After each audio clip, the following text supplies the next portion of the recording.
Fed funds rate is higher than inflation. And all that means is historically we see here is how money market short-term bonds and core bonds have performed. So I know a lot of us have talked about shortening duration and money market during this rising rate environment we've been in for the last year and a half. But the key too is trying to manage that in a way that when things do shift, that we are participating in the recovery of the fixed income market.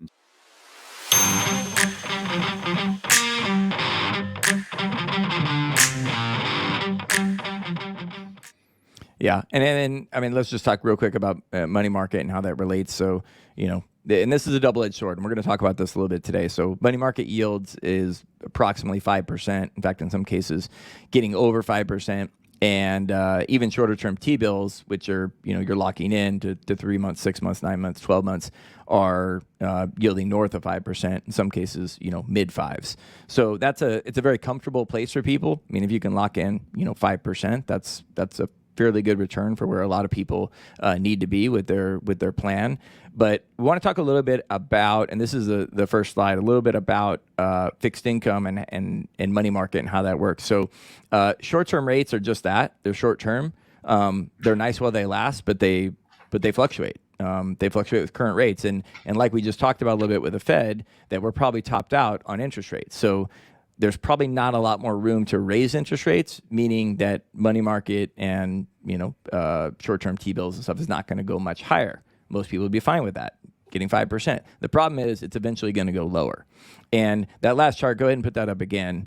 That last chart just shows how bond returns have fared after the last interest rate hike. That's figure 1 on the left. So that's kind of what we're talking about now, that we may be near the last interest rate hike. And you can see on average over various rate hiking cycles, that's the small print at the bottom, all the way back to 1983, 84, 88, 89, lots of different cycles, that bonds on average, corporates, the bond index, treasuries, are basically double the returns of cash. And the reason for that is that as rates keep coming down, bond prices go up, where cash rates, continue to go down. So it's not a case maybe for shifting all your cash into bonds. For people who have balanced portfolios, bonds will benefit from eventual rate cuts and cash will not. So cash feels great right now, but it's sort of a short-term solution.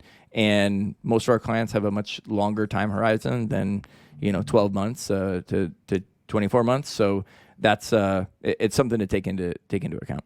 Adam, that's something that I've been talking about a lot lately. Is fixed income in general was driving point of a lot of our conversations at client meetings last year because of how poorly it performed. And so the case was, okay, well, why own bonds when I can get 5% potentially in a money market? And so I think that hints out on, as well as I have this slide here that shows, once the Fed fund rate is above interest rate or the inflation rate, and how bonds have historically performed. And so this shows here, with the Fed rate now back through July here at 5.3%. Again, it's at that range of 5.25 to 5.5, but that's just kind of where it's at right now at 5.3.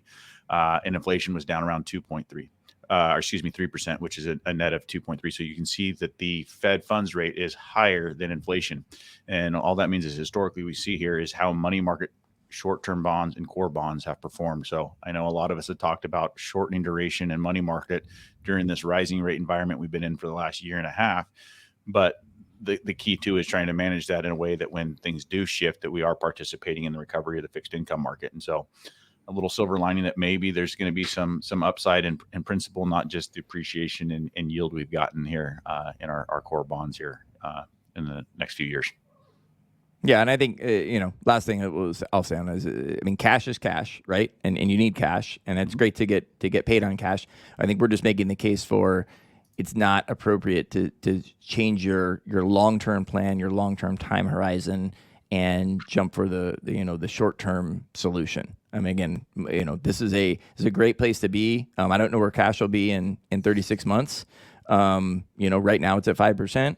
But fixed income generally fares well. Again, it's had a rough ride because of rising rates, but this is when it kind of gets its steam back, as as Kyle just pointed out, where inflation is below the Fed funds rate. Fed funds rate's topped out, and eventually probably to subside a little bit. Who knows how much? But as long as it stays or comes down, bonds should do very well.